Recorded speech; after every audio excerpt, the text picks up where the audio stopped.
Hello, hello, and welcome to the Tip of the Ice-Burgh podcast, brought to you as always by the Hockey Podcast Network. My name is Nick Brlansky. As always, I am joined by Nicholas J. Horwat. We have a pretty good show for you guys today. Of course, unfortunately, the Pittsburgh Penguins season ended last week. If you listened to episode 50, you heard all of that. So what we're going to do today is we're going to review the Pittsburgh Penguins season. Before we get into the offseason, which will have several months to get into, we're going to talk about the Pittsburgh Penguins season in review in our first segment. And of course, because it is a Monday episode, we will have our weekly Pens poll and discuss what you guys thought. It's funny because this week's Pens poll. Oh no, it's playoff related, isn't it? It is playoff related, and it did come out, and we can make it easier to talk about today, but it came out when the Penguins were tied in the series 2-2 with the New York Islanders. So it'll be fun to look at and see what you guys thought after game 4, and it basically still holds true today. So that'll be at the end of the episode, but let us get started with the Penguins season in review. Before I do that, Horwat, just wanted to ask you, how has it been for you since the games ended? Have you watched any of the hockey specifically since the Penguins got eliminated? Yes, it is. It's always nice watching stress-free hockey, but yes, you also kind of remember that we should be watching stressful hockey. So you are realizing, oh, it's a fun sport to watch. I'm not stressed out about it. I'm watching teams implode upon themselves. But at the same time, I'm thinking it is really sad that I'm not watching the Penguins right now. So it is definitely I don't know how to put it. I forget what the words are for that. It's FOMO. Not even FOMO, not fear of missing out, but it feels like you're missing out on something. You're hitting all of the emotions, basically. It's enjoyable, but then you're like, but our team was so good. And we see that the Islanders are still doing it to the Bruins, despite, they lost, but they were still doing it to the Bruins for 2 whole periods. It's sad I think overall you walk away from watching playoff hockey without your team in it thinking, this is sad, because your team was the better team and they lost. Yeah, watching playoff hockey can be a little upsetting whenever your team had so much promise and they were out, as the Pittsburgh Penguins did. And watching some of their end of the season interviews a couple days ago was also pretty sad. Other than Kasperi Kapanen rocking a really cool summer look, it was a pretty sad day and some pretty sad questions that had to be answered, as is every time the Penguins have to get eliminated from the playoffs. And I will say I do root for mayhem when it comes to playoff hockey without the Penguins.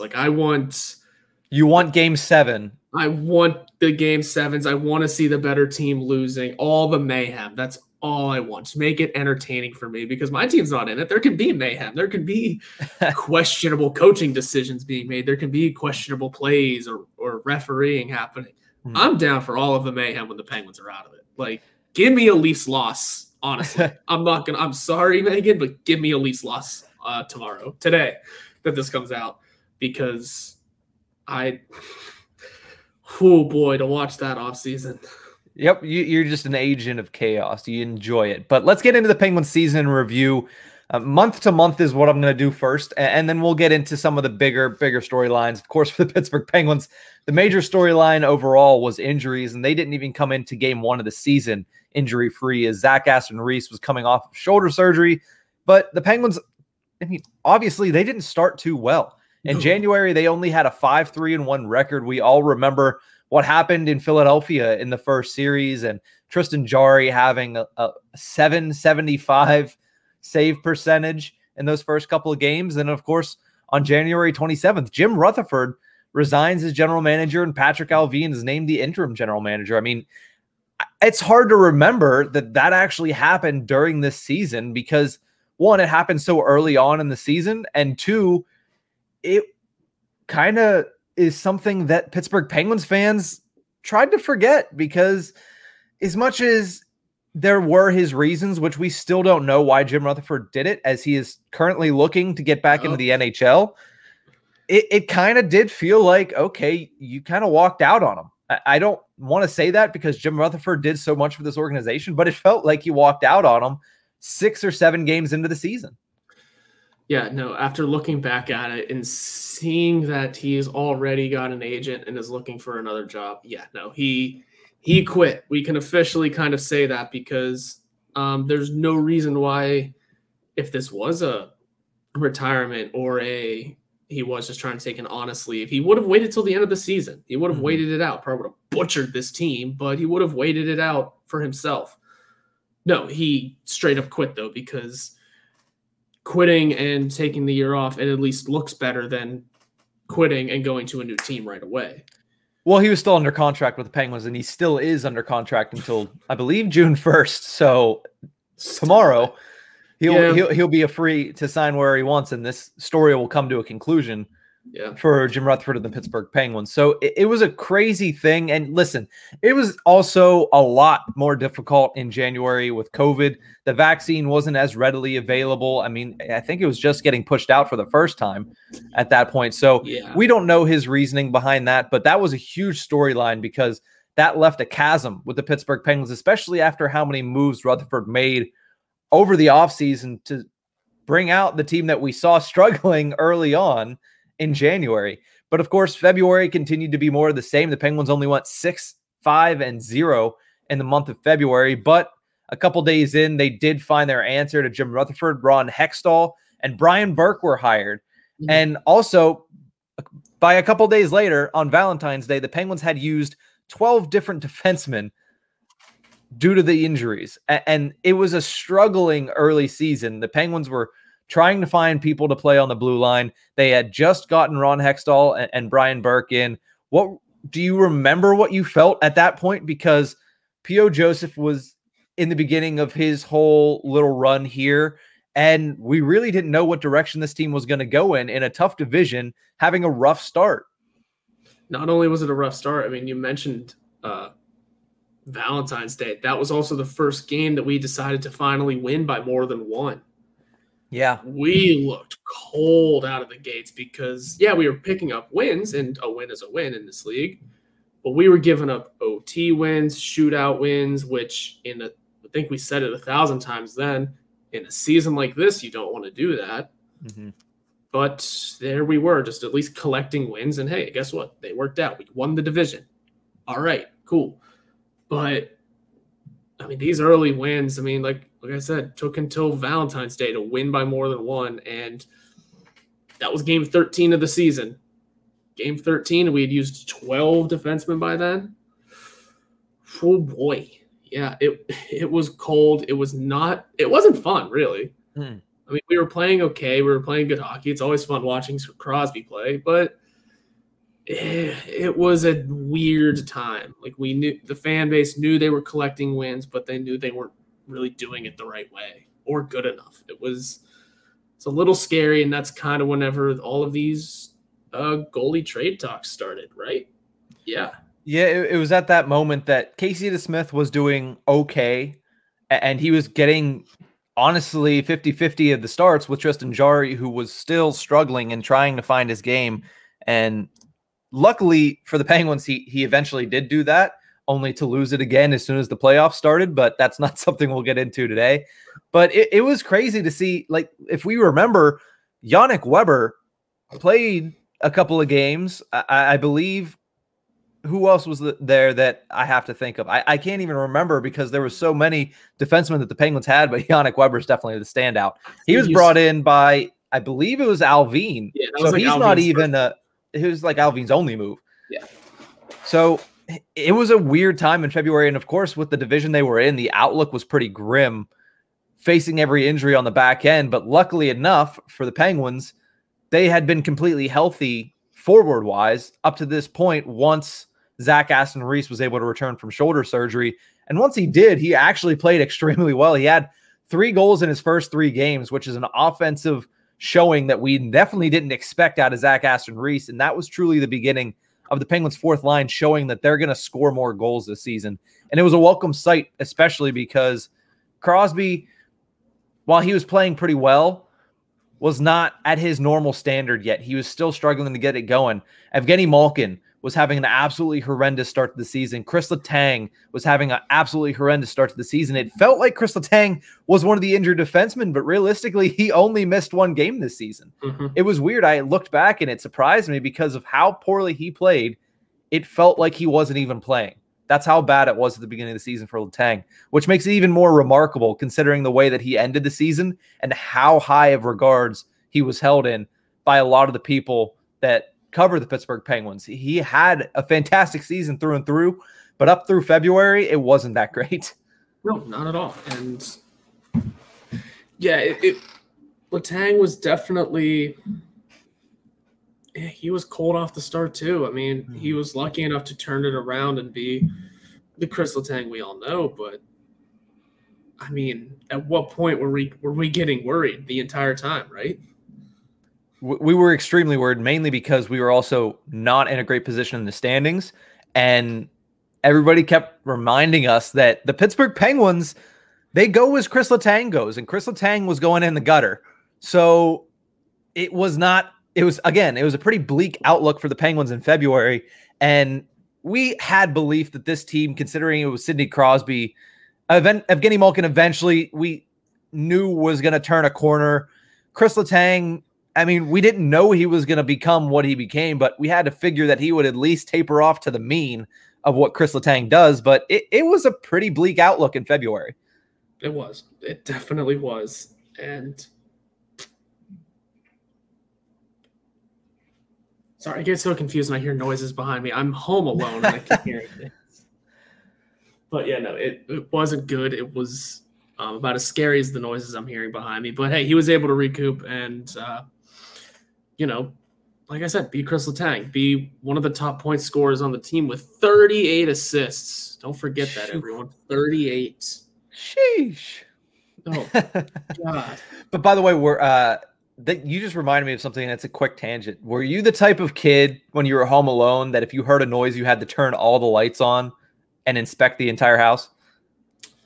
No. Oh, I used to do that all the time. When I was like 8 or 9 and I'd be home alone, I would definitely go around and turn literally every light on the house on to make sure there was nobody there. And I'd leave the lights on until I had seen the whole house. But that's just reminded me of doing that when I was a kid. And I hated every second of hearing just a random noise. It sounded like a door closing or sounded like somebody turning the TV on or something. I hated that. I would always be told it's just the house settling. You ever get told that one? The house settling. Yeah, okay. Well, I get that the world is moving all the time, but the house settling. The house settling was my favorite one. This isn't the 1920s. Come on. The house settling like it gets up and leaves at night. That's what that killed me as a kid. But I also don't remember what I used to do home alone. I think I just played video games.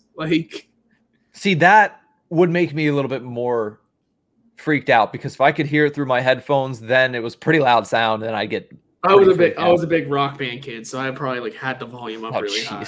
Yeah, no, I was playing Call of Duty and I still could hear it. But sorry, that little tangent there, but it's just kind of also how the Penguins felt. Somebody had to turn the freaking lights on because they were not doing really well at this point. And then at the end of the season, there was a hellish run where they played only the Washington Capitals and the New York Islanders for the rest of the month of February. I mean, it was 10 of the 11 games in February were against those two teams. And that's just a microcosm of how weird the NHL schedule was for this 2020-21 season.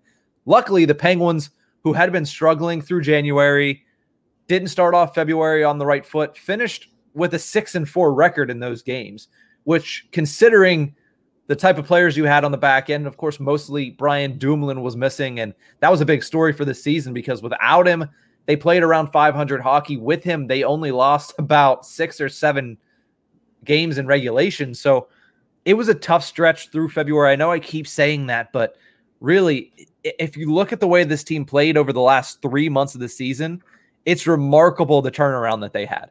And at this point in time, before we go forward, considering now that we're remembering how poorly Kris Letang played at the beginning, quickly we'll go through this, but would you sign him to an extension this offseason with 1 year left on his current contract? Well, you see, that's so hard. That's so hard. I don't know. I don't know because cap situations, you're going to pay him the way he plays. He played phenomenally this last year. Not to say he's not going to do it again, but maybe you take the risk of him having a lesser season, paying him a little less than what you would have, then he kicks off again. It's all a risk you don't want to run with, but I'm not going to say it's not the dumbest idea to wait it out. No, it's not, especially considering his age and his injury history. Yeah, that's kind of why I'm like, let's play this one out. And honestly, that's going to go with Malkin too, because again, age, injury history, both of them. I would wait till the end of the season. I really would. I wouldn't push it to the point of there are real discussions as to if they're going to come back or not, like Ovechkin's having. But no, you got to get to the point of we're going to re-sign him at the end of the year. We just got to, review. We got to see what's going on here. We got to see what's up. That's my standpoint on it. Mm-hmm. Again, I don't run the team, but the way I see it is, I would just wait it out until the end of the year. And that's part of the fun with having Ron Hextall and Brian Burke here is that's a completely fresh outlook on how we're going to actually handle the end of the core's reign here, because there are questions as to whether or not Kris Letang comes back next season. I think it's obvious that you bring those three back, especially considering the way that they played down the stretch. But for Kris Letang in particular, listen, we don't know how many years we have left of this window, but we do know that the Penguins don't get considerably better by trading Kris Letang at this moment. So clearly he's going to stay with the team, but I understand not wanting to commit to anything too far into the future for a player that does have the injury history that he has, that does have the tendency to have a 2-month stretch like he did in January and February that could be detrimental to the team. So I understand letting him play out his contract and not placing a value on him until after next season. So I'd be surprised if the Penguins and Ron Hextall and Brian Burke offered him an extension, but at the same time, they might want to get something done. I would still be shocked to see that happen. Same with Evgeni Malkin, especially having the elbow injury that he has, coming off the knee injury that he has, an MCL sprain that was honestly pretty bad, and he played through an injury. I would be shocked to see them actually do that. And I think both Malkin and Letang understand where the Penguins are at as to not sign them to that new contract. And I don't want to keep comparing it to the Alex Ovechkin situation, but Alex Ovechkin knows the Washington Capitals want to bring him back. He didn't have to worry about signing a contract the year before. I feel like if those three guys want to stay here, Crosby, Malkin, and Letang, I'm pretty sure that Mario Lemieux has it in him that no matter who the general manager is, no matter who the president of hockey operations is, they'll come back if they want to be back. Yeah, so I think that's well understood by the players and by management. Yeah, absolutely. It will just be interesting. I think the biggest question marks for all of it is going to be their performance this upcoming season and the money that comes out of it, because the cap should go up by then. It should. I mean, with this, I'm not sure, man. With this huge new TV deal, who knows? But Seattle joining, I guess. But that's a different discussion for a different day. Yeah, the amount of money that these guys will be making then is a different discussion, because also you don't want to keep comparing it, but the Ovechkin contract could lay some work into those two players' contracts, because we've seen it before where a guy signs a deal. Well, okay, this person is making this much. I'm similar in age and this much better and or worse. I should be making this much or this much. Yeah, it sets a precedent. Yeah. I mean, yeah, and that's how that might even work for, like I said, with the Ovechkin deal signing into a Malkin deal, especially. Those two are very similar. So always something to keep an eye on, I guess, eh? Yeah, it's why there's a players association. It's to make sure that everybody stays on the right path and nobody gets screwed over, really. Right. And also agents. But let's move on to March, because we've talked a lot about January and February, which was a slow start for the Penguins. You look at those 2 months, they finished them 11-8-1, which is not bad considering some of the teams that they played and the schedule they had. Again, playing Washington and the Islanders 10 out of 11 games in the month of February, while only having kind of a makeshift put together blue line. But March really turned things around, and it coincided with the return of fans to PPG Paints Arena. Of course, you were there for that first game. We've had you on this show talk about the several games you got to go to this year. Still jealous and kind of want to punch you through the screen here for that. But the Pittsburgh Penguins allowed fans to return to PPG Paints Arena on March 2nd. The Penguins were able to go out and win the game 5-2 over Philadelphia. How big do you think it was for this team to get fans back in the stands? I know it was a marginal number. I think it was, 15% to start, only about 2,800. I have all the numbers up in front of me, actually. So it's 2,800 at PPG Paints Arena. I mean, the interesting thing is that the NHL, or at least the East Division, kind of opened itself up. That's all around the same time because singular team that once the Penguins opened up their arena, the only team that the Penguins played away games in that didn't have fans were the Sabres. And that was until right? No, we played them at home. Yeah, so we didn't play once fans got in PPG, we only played four games. Yeah. 4 games without fans after that, and those were the Sabres games. So it was important because let's be real, that was a huge turning point in the season because they didn't turn it off all of March. They were on. I mean, a 6-game win streak bleeding into a 5 that would bleed into April. This team looked good in March. The team looked phenomenal in March, and they were still riddled the entire time. That was the month of guys really stepping up, really filling in the roles. It was the Redeem Sahorna time, the Anthony Angelo time. That's what March was for this team. And it's funny because it happens basically every year where it's the March of the Penguins. They're usually notoriously good in the month of March, specifically in the Mike Sullivan era, but definitely also in the Sidney Crosby era. They've had some really good months in the third month of the calendar year. So this year, no different. As you mentioned, they finished 12-3-1. They played extremely well in the month of March. Part of that might coincide with the fact that they finally had the opportunity to play the 2 worst teams in the division in the New Jersey Devils and the Buffalo Sabres. But at the same time, being able to turn it around, being able to get healthy on the back end, as you mentioned, the forward core, as soon as the Penguins defense got healthy, the forward core started to deal with injuries. But being able to go out there, win against the Flyers in that first game where fans returned to the arena. Also, something else that was something that we're not going to see in future seasons that we saw this year, a couple 3-game series.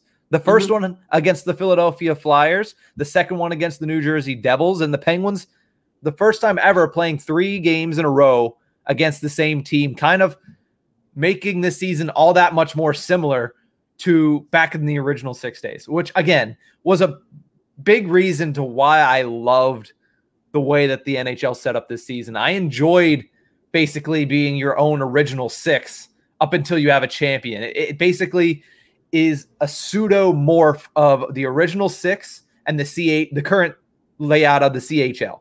And I thought that was something that was, maybe I might be geeking out on it because of how much I enjoy hockey, and maybe casual fans don't enjoy it as much, but I thought it was a lot of fun. Now, I wouldn't like to do it again next year. I do want to see the Crosby versus McKinnons. I want to see the Oilers. I want to be able to see the Penguins match up against every other team, especially like the Maple Leafs of this year. I would have liked to see how they played against different teams other than North Division teams. But for this season, I thought it was a whole lot of fun. What did you think? Yeah, it was definitely a ton of fun. It was definitely just different. I mean, I like seeing those matchups too, for sure. But we all know what this past year threw at all of us. It was a necessary thing, and I think it worked out really well. And I'm not just saying that because we ended up winning the hardest division, but it gave a lot of news because you were playing the same teams over and over, right? There was, I feel like the rivalries didn't grow as much as we were expecting. Also, it was a little subdued, but that's what the playoffs were for. Clearly, we saw that with Florida and Tampa, right? Oh yeah, big time. Yeah, so it definitely worked out. This is just one of those things that's just this season. I mean, you don't want to do this again. You don't. You want to get the guys out into the other parts of the country, other parts of Canada. Like, every time Crosby's in Western Canada, it's headline news over there. Yeah, I don't know it's if it huge. still is, but it's it was. I want to see Pens versus Kraken. Come on. Plus you got the new team coming in, so you can't do this again. You gotta spread the wealth, get the teams going everywhere, and just the matchups. Get the teams playing everyone else. So after the month of March, the Penguins were in a much better position. At this point, they were in a playoff position going into the final full calendar month of the season. And I just kind of want to morph April and May together because it was a very busy month and a half for the Pittsburgh Penguins. Of course, finishing with a record in those 2 months of 14-5-1, which is a fantastic way to end the season. And if we remember, of course, the Penguins were without Brandon Tanev for the majority of that run. They were without Evgeni Malkin for the majority of that run, and that also extends back into March as well. But it was a really weird month and a half for the Pittsburgh Penguins. It was very successful, but it started off in a really poor place at the beginning of April with back-to-back losses to Boston in 75, or not 75, but 7-5, and then they lost to the New York Rangers 8-4. And at that point, you started to get the issues creeping in again with Tristan Jarry and Casey DeSmith, where you give up 15 goals in 2 games. Now, I understand that Boston has a lot of firepower on that top line, and it was their top line that scored the majority of those goals. And we know that the New York Rangers have a lot of firepower, and they did all season. But at the same time, the Penguins, they didn't look good in those games. The defense just broke down, which had been a bright spot through the month of March. And the Penguins looked really rough following those 2 losses. Yeah. I thought you were going to keep going there. Oh, yeah. I didn't know if you had an opinion on those, if you remembered what your thoughts were at that moment in time, because they were 2 games, but it was kind of nerve-wracking. It was because you were giving up a truckload. But what's interesting is if you kind of look at those games and you take the game before and after those 2, the game before they beat Boston 4-1 in Boston. Huge victory for this team. Yeah. Huge victory for this team. First time in Boston in however long, and it was a 4-1 big time victory. Then those 2 losses happened. But then the game after that, it was a 5-2 win at Madison Square Garden. So you also have to figure, we gave up a ton of goals, but if you add up those 4 games, the Penguins were also scoring a ton. Yeah. I'm taking into consideration kind of the bread of that garbage sandwich we had in the center and still saying, hey, we were still able to score 4-5, 4-5. Yeah. Against teams that have some pretty good goaltending and defense. I know the Rangers aren't really known for that, but Boston, they boasted 4 pretty talented goaltenders throughout this season.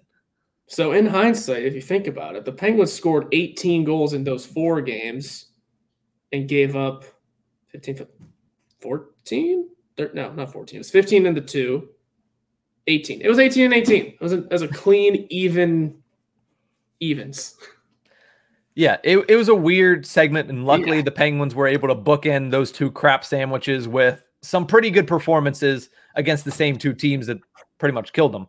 But a little bit later, about the second week of April, came the trade deadline, and a lot of speculation about what the Penguins might do. I know leading into it, a lot of people had their eyes on some Nashville Predators, but we all saw how the Predators played towards the end of the season, which was impressive in its own right. So no Predators were on the block, and the Penguins then turned to Jeff Carter from the LA Kings. I know I compared it to Patrick Marleau naively, and I know we all basically did a little bit, but the Penguins didn't give up much, is what we were taking away from it. You gave up a 3rd and a 4th round pick, and I get that they're conditional, but right now the Penguins didn't win the cup, so Jeff Carter just needs to play half the games next season, and I believe that 4th turns into a 3rd. So a 3rd and a 3rd round pick for a guy that, okay, he still has some scoring, and boy, did he have some scoring left. And of course, with the rest of the season, there was that wild 7-6 win over the New Jersey Devils where the Penguins allowed 6 goals in the 3rd period. Let's not forget that crazy game because, again, more implantations of Tristan Jarry has some moments where he struggles. And for the majority of the time in April and March and May, Tristan Jarry was playing phenomenal hockey. There's a reason that he got his save percentage back into the 900s, back up towards 910.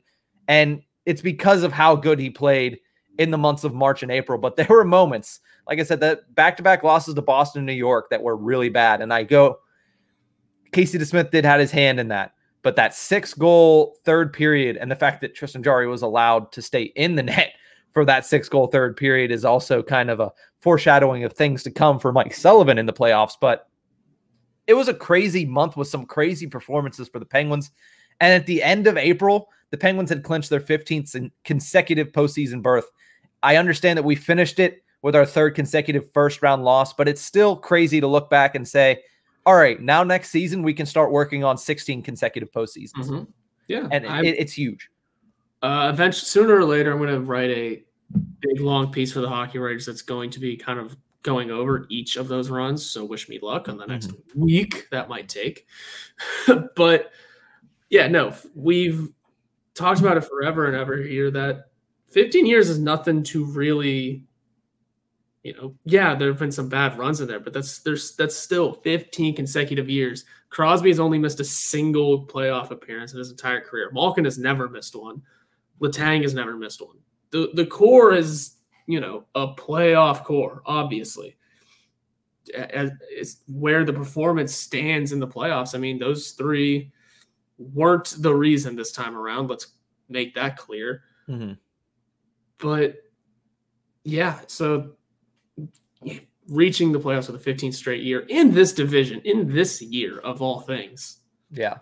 It was impressive. Though, given the way it started, given the way the injuries went, we shouldn't be having honest discussions of, should we fire Mike Sullivan? We should be having honest discussions of, should Mike Sullivan be up for a damn Jack Adams this year?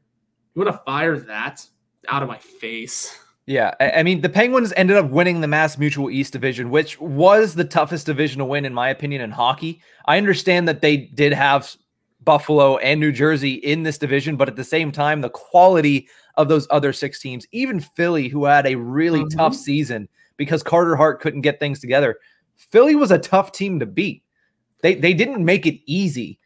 Other than that, 3-week stretch in the middle of the season, they made it pretty easy, and the New York Rangers kind of took it to them. But the Penguins struggled against them. They couldn't get wins against this team because it's still a good team, and I wouldn't be surprised if Philly was able to come back next year and play pretty well, because other than the goaltending, that team was extremely impressive, and it sounds familiar because it's basically what the Pittsburgh Penguins were in the first round of the playoffs. They were an impressive team with poor goaltending, and that's basically what happens to a coach. Yeah. Your opinion on a coach is valued based on the performance of a goaltender, basically, because if the goaltender is great, it can make the coach look great. If the goaltender is bad, it can make the coach look really bad. And that's basically how this season was for Mike Sullivan. And I do agree that I think he should be up for Jack Adams, specifically because of the injury issues. Oh, yeah. I mean, let's get into that now. Let me read down this list of names. Think about how important they were to the Pittsburgh Penguins in the grand scheme of things, and then think about how many games they missed. Marcus Pettersson missed 9 games. Zach Aston Reese missed 11 games. Jared McCann missed 13. So did Teddy Bluger. So did Kasperi Kapanen. And this is due to injury. This is not even thinking about the fact that Kasperi Kapanen missed the first 3 games of the season with visa issues. Brian Dumoulin missed 15 games. Jason Zucker missed 18 games. Evgeni Malkin missed 23 games, and Brandon Tanev missed 24. Now, the Penguins also had more injuries to deal with, but those are the names of the players that would have played if they were healthy. Evan Rodriguez also missed a handful of games, probably 10 or 12. So the injuries are ridiculous the Penguins had to deal with, and it's the fact that it was split in half so weirdly that the first 2 months of the season, all the defensemen got injured. The second 2.5 months of the season, it was all forwards that got injured. It was a crazy dichotomy.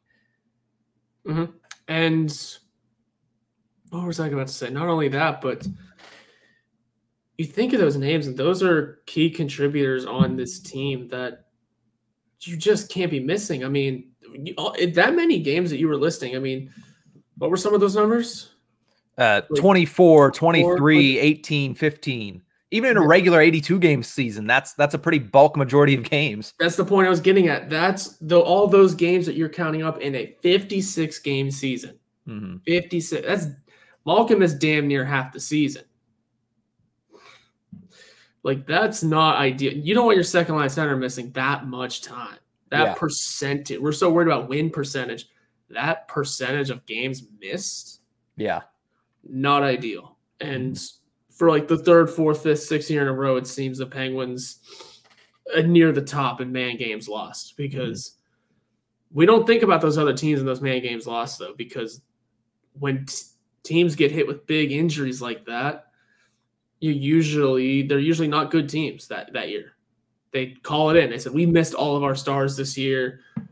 We're not tanking this year, but we're going to be taking the good draft pick and moving on and having a better comeback year next year. Not the Penguins. No.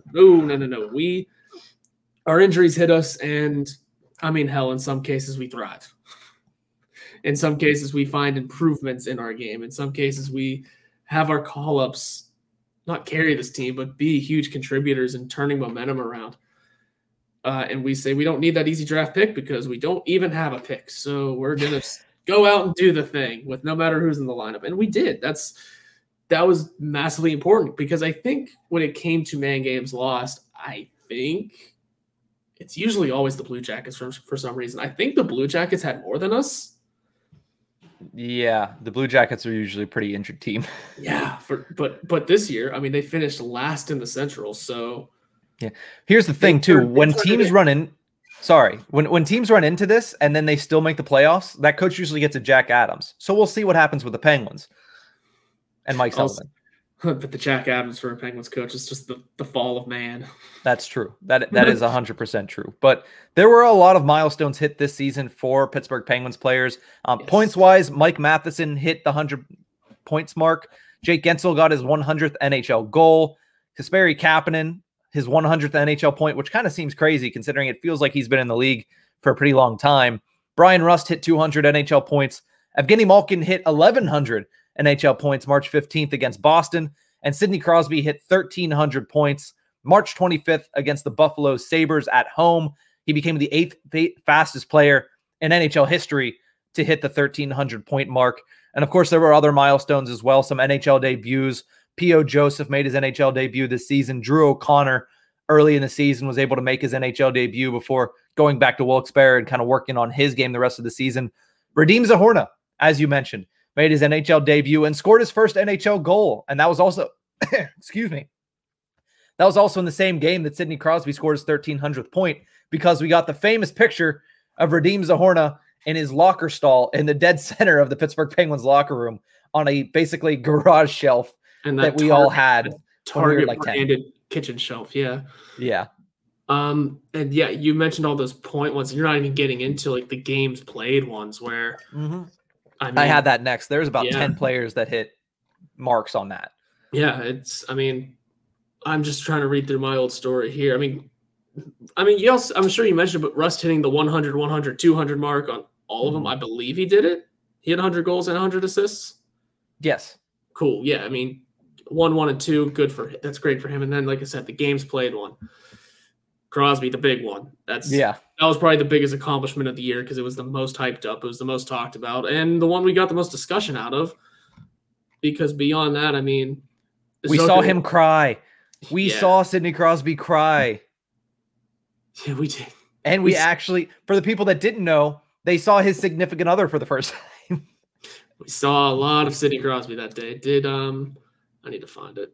Zucker did hit his 500th game. He did, yes. I have them all down here if you want me to read them. I'm just flipping through my old story and shooting guesses. I believe Colton Sevier hit his 500th game, but it took like the last game of the year to do it, which, again, he did. So this stuff is nothing to scoff at. Yeah, no, 500 NHL games is a great accomplishment. And anybody who says otherwise definitely hasn't played a game in the NHL. But Freddie Gaudreau hit 100. Teddy Bluger hit 100. John Marino hit 100. Marcus Pettersson and Evan Rodriguez both hit 200 games played. Mike Matheson hit 300. Cody Ceci, Jason Zucker, and Colton Sevier all hit their 500th game played. And Sidney Crosby, of course, the big one, the 1,000th game played. Luckily for him, the Pittsburgh Penguins won, because usually when it seems like they have a huge pregame ceremony in the regular season, the Penguins usually come out flat and don't win the game. But the Pens were able to beat the New York Islanders on that evening by a score of 3-2. That was a really fun night because it's something that was a first for the Pittsburgh Penguins. It's something that he's done that Mario Lemieux hasn't. And that's hit 1,000 games played, obviously every single one with the Pittsburgh Penguins. You saw the video montage at the beginning of the game. It was funny also later in the season, Jordan Staal had 1,000 games played, and you're like, oh, right, they did come in at the same exact time. So it was a great moment to see all of that. Some of the video messages from, Dupuis, from Max Talbot, Marc-Andre Fleury, and of course the ones from Letang and Malkin, getting to see Crosby's reaction. But that was a fun evening, and realistically, it was a fun regular season. And to wrap it all up, I mean, what was your favorite moment of the regular season this year? Ooh. It would probably have to be the 1,000th game celebration, because I can't think of any off the top of my head, because that was the one that stuck out. Oh, you know what? Here. Taglianetti's assist. There's my answer. Yeah, that was fun, because that was just fun. We lost that game, but just that little moment of, hey, there's more behind the scenes stuff than just what happens on the ice. Just incredible stuff. So, and they put him in the damn playoff montage, by the way. They did. I loved it. It was incredible stuff that you don't see very often. So that's the kind of thing you like to see. And this whole season could have been a dud, but at least that happened, right? Yeah, it was a good season, and it's hard looking back on it now, especially a division championship with a first-round loss. But it was a really good regular season for the Pittsburgh Penguins.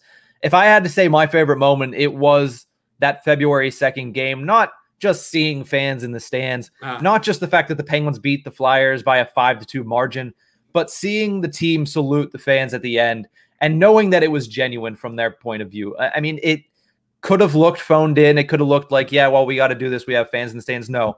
If you especially look at some of the interviews from that evening, the players were really appreciative, and it was something that they sorely missed, and I know it was something the world of hockey sorely missed. So seeing the appreciation of the players being reciprocated by the fans, I think that was definitely my favorite moment of the season. There were a lot of great moments, like you said, the 1,000th game. The Peter Taglianetti goal was fantastic, also against the Philadelphia Flyers. But we're going to take a quick break. When we come back, we're going to wrap it up with our weekly Pens poll. We will be right back.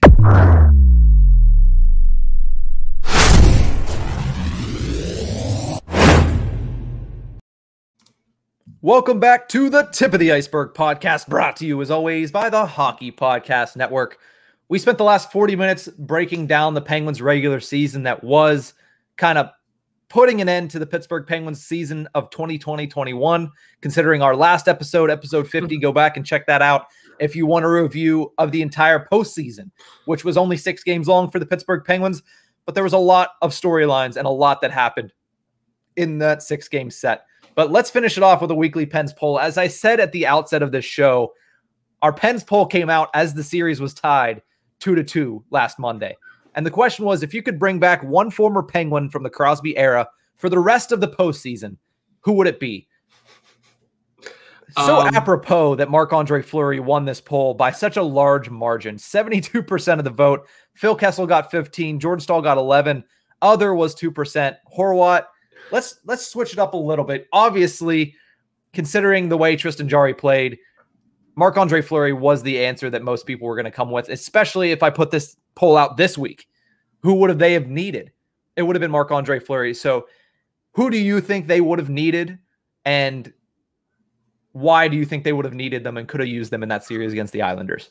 So I forget the answer to it now. Hoppy asked, was it current abilities or the abilities of then? Yeah, I just said current abilities. Cool. Then yes, if that's the case, Marc-Andre Fleury is the easy answer. Because now he might not even play game 1 of this second round series, which is wild. But just a guy that could stop the puck. Our forward core and our defense looked fine. They looked great. Yeah, the first line wasn't scoring the way we wanted it, but everyone else was. And at least the first line looked like they were attacking a good amount. They just couldn't capitalize, for whatever it's worth. I would just say someone who could stop the damn puck. Yeah, I'm going Fleury as well on all of this, because that's just what killed us. Our forwards looked fine. We were scoring, not plenty, but we were scoring enough. We just got goalied on both ends of the ice. Yeah, and looking back on it, I think my vote would have gone to Marc-Andre Fleury, knowing what I know now about the performance of Tristan Jarry in Game 5 and Game 6. But heading into that, yeah, he had a bad game in game number 4, but he didn't really have much help. Game number 3 was crazy, but understandably so because of everything that was happening extracurricular. Game number 2, he only gave up 1 goal, and game number 1, he had a rough game. So it was still at that point a factor of, yeah, maybe he can pull it out. And the only reason I voted for Jordan Staal is thinking of, one, how good Jordan Staal has been for the Carolina Hurricanes in this postseason. Obviously, a huge overtime goal in their first round series against the Nashville Predators. But thinking of the fact of the top 6, the way it was currently constructed, and then making a third line of Jared McCann, Jordan Staal, and Jeff Carter on the wing, it made me excited to think about that possibility. I know that's kind of a fantasy land, but I thought it would have been cool to see Jordan Staal on that third line with Carter and McCann. But clearly, looking back now, hindsight being 2020, they needed Marc-Andre Fleury, considering the way that he played in the first round series and the way that Tristan Jarry played for the Penguins in the first round series. They could have used that this season in the postseason. Hell, they could have used Thomas Vokoun this postseason. Yeah, pretty much. Anyone that could stop a puck. Johan Hedberg had a good playoff record with us. Took us to an Eastern Conference final. Shoot, bring back Frankie Pietrangelo. Put him in the net. Current skill Frankie Pietrangelo, who was probably, 55, 60 years old, probably could have gotten the same production out of him at this point. Who was it? Who had the best tweet? I forget who it was that said it, but someone said they should have kept Barrasso, and I lost my mind. I thought that was the greatest tweet ever. It's that type of sarcastic, pessimism that makes us love Penn's Twitter. Yes, because I know that one was a writer. I just don't remember which one. Yeah, and the sad thing is there's some people that saw that and were probably like, yeah, it's not too far-fetched, but clearly it was sarcasm, and it's something that I'm hoping it was one of our friends, either Jesse or Josh or even Dan Kingerski, probably one of them. Seth Rorabaugh is usually pretty sarcastic. It may have been him. I'm going to see if I liked it now because that killed me. Okay, while you're doing that, I just want to close up this show and thank everybody for tuning in. And before we go, we will get the answer to who tweeted that out. But, of course, the Pittsburgh Penguins season encompassing, it's sad that it's over, but it was a really cool ride. Of course, the Penguins, they get their 15th straight postseason appearance, which is huge. Sidney Crosby hits the 1,000 game mark. We'll see. Honestly, I think Sidney Crosby this year, it's been a couple of years, but I think this year he will get into the postseason awards, whether that be a Selke trophy, which he is probably going to get serious consideration for, or a Hart Trophy, which I think he'll become a finalist for. I don't think he's going to win it simply because Connor McDavid doing Connor McDavid things. But it was a great season. Coming up in our next couple of episodes, we're going to try to get some interviews in, but we're also going to go down and break the team down, basically player by player, line by line, breaking it up between bottom 6 and top 6, defensemen, and then goaltenders, talking about their individual season, talking about what we think going forward for them. But on our Thursday episode, you got to tune in because we're doing our 3M segment. It's been over a calendar year, Horwat, I believe, since we did our 3M segment, which is must sign, maybe sign, move on. We'll take a look at the players that the Penguins have on expiring contracts and whether they should sign them, maybe they should bring them back, or whether they just need to, cut bait and move on. Did you find who tweeted that out? Yeah, I did, and I scrolled through some of the responses, which were just as better, and that's where our friends sat. So it was Adam Crowley that tweeted it, who I believe does work on 105.9 and iHeartRadio stuff. Yeah, he's with Mark Madden a lot. Yes. But he's tweeted, should have kept Barrasso. Brian Metzer just responded with, "Aw, man." Oh, my goodness. Someone said Sebastian Caron. Urinating Tree said, "Where's Patrick Lalime when you need him?" Matt Venzel said, "I'm more of a Reggit guy." Oh, my goodness. So there were some goes, and then someone just tweeted the video of Brent Johnson one-punching Rick DiPietro. So yeah, they could have used a little bit more grit, right? They could have used Brent Johnson going out there and just ending Ilya Sorokin's career early. No, I don't want that. I really don't want to wish injury upon anybody. But that's going to do it for this episode of the Tip of the Iceberg. Horwat, any last words before we say goodbye for the first time this week? Oh, man. It's welcome to the offseason. We will report whenever we do actually hit the golf course for the first time. Yes, it's probably going to be a little while for me, but hopefully. It got cold here yesterday and today. It's only 55 right now. So yeah, it's 54 here down in Virginia, so we're not much better. But that's going to do it for this episode. See you guys on Thursday. Have a good one, Pens fans.